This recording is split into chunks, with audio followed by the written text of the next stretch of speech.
Hello, Sudoku friends. Welcome to the New York Times Hard Sudoku. Today is the 23rd of March, 2023. Let's see what we have to deal with today. I see immediately that we have a 1-9 here and a 1-9 here. That means that we have a 1-9 that need to go in these two squares. That means that we need to find 3, 4, 5, 8. There's a 3 and a 5 here, so this is going to be a 4 or an 8. There's a 4 and an 8 here, so this is going to be a 3 or a 5. And I think that's about all I can say about those two now. But while I've been speaking, I noticed the one blocking over and this one blocking over and this one blocking up. So this square is a 1. So we got our first digit in. That's always nice. And here comes number 2. The 9 blocks over, the 9 blocks over, making this square 9, of course. Now it's clear that a 2 must go in one of these two squares, and there's a 2 blocking up, so the 2 must go in this square in column 1. And since this 3 blocks down, we know that one of these squares is going to be a 3. And we know that another one is going to be a 7 because a 7 blocks down. So a 3 and a 7 must go over here. The two other digits we'll have to deal with are a 6 and a 5.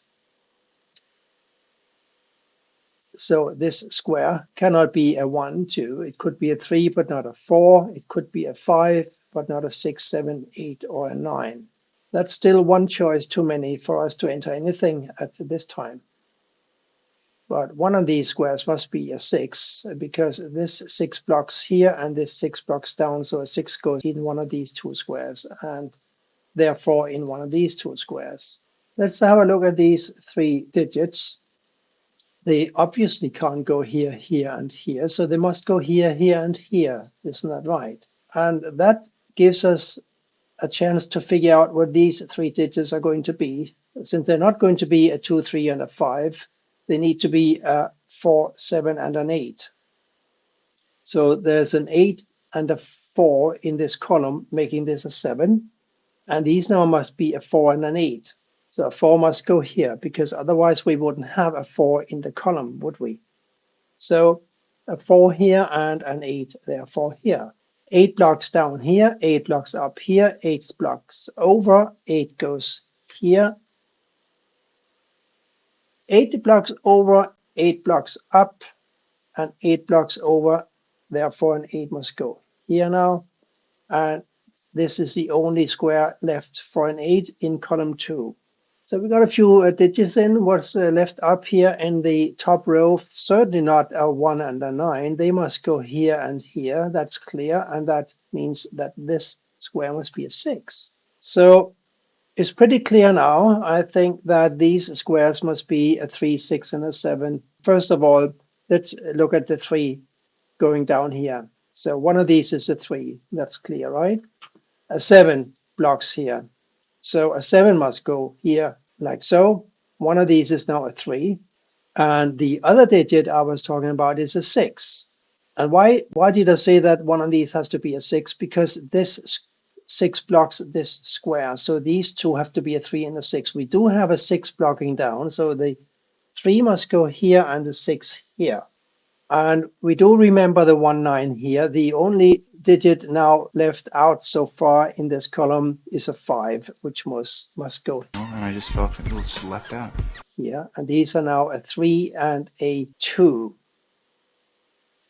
Can we do something with that? No, not directly. But I think it'll turn up quickly. A 3 and a 2 possibility here. We would still need to find a 5 for one of these squares here. And of course, this square has got to be a 5. A 5 blocks down here, a 5 blocks over. One of these squares must be a 5. Therefore, this must be a 5.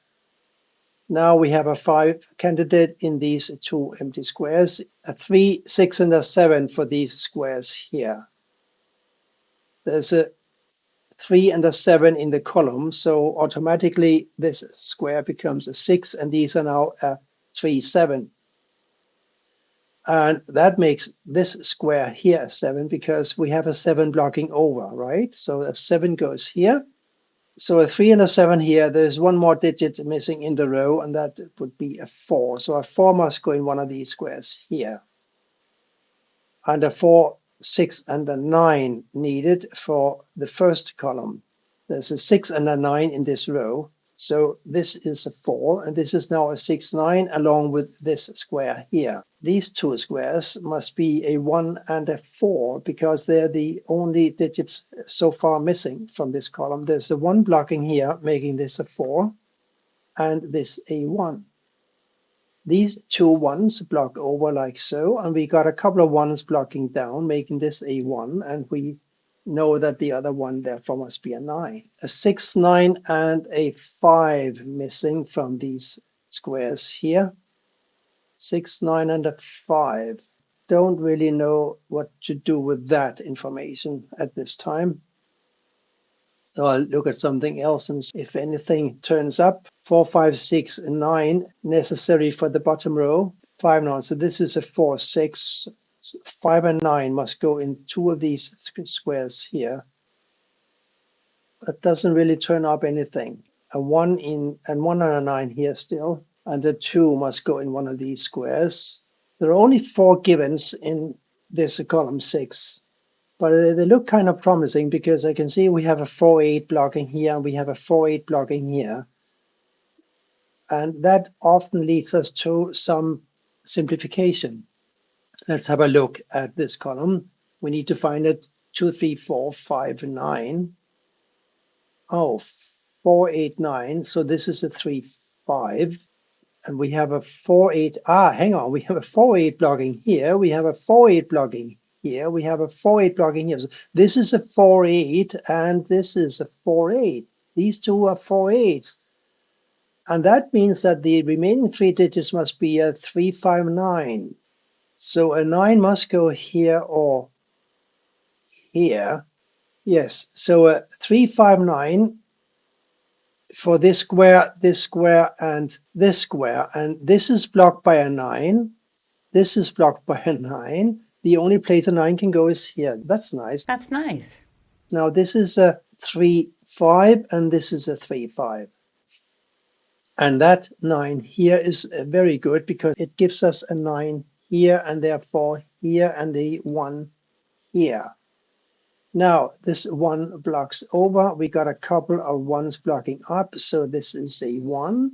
So 3, 5, and 9. So 3, 5, 4, 8. Can we do anything with the 4, 8? Not right now. No, I don't think so. But we got some other stuff to work with. Do we have? Yeah, well, we have all the ones, so they're not going to help us. But we did find a 9 here, didn't we? So this obviously cannot be a 9, therefore it must be a 6. And the 9 must go up here. Yes. And these two squares now certainly must be a 2 and a 6. We got a 6 in the row, so this is a 2 and this is a 6. And 2, oh, that makes this a 2 and this a 3, I think, yes. These two must be a 5 now and a 3, making these 2, 4, 6. We have a 6 and a 4 here, so this is a 2. 2, 4, 6. So what are these now? They must be a 5 and a 3. These 5s and 3s, that's a theme today. But we have a 3 blocking over, right? And no, I thought I thought I saw a 3 here, but I don't. Instead, let's look at these two. They have to be a 7 and a 3. And because of that, we know that this square must be a 5. And that takes care of the 3, 5 we had here, right? So now this is a 5 and this is a 3. One digit left in this row, and that must be the 3. Still 3, 4, 5, 8 here. Still, this is blocked. This cannot be a 4, 8. This cannot be a 4, 8. So we are back to this and this being a 4, 8, and this a 3, 5. And we do have a 3 now blocking here. So the 5 goes to this square and the 3 goes to this. We have 2 3s blocking up now, and we have a 3 blocking over. That means that this is a 3. This square, therefore, simply must be a 7. One of these is a 7 as well, and these two must be a 4 and an 8 now. We have an 8 in the column, making this a 4 and this an 8. And therefore this is a 4. And this becomes a 4, making this a what? A 6. And therefore a 6 must go to this square. The 5th prize goes to this square in the bottom row, and therefore this is a 5. These squares now must be an 8, which can't go here because of the 8 here, right? And a 2, which goes here. And that gives us a 2. But this square, this now becomes a 7, and so does this. And this must become 3. The last square, it's always nice to end up with the last square being the center square, isn't it? At least for me. Anyway, let's just input the 4. It was a nice and easy and quite elegant little puzzle today. So elegant. I hope you enjoyed it and that you'll come back soon. Thank you for watching, and goodbye for now.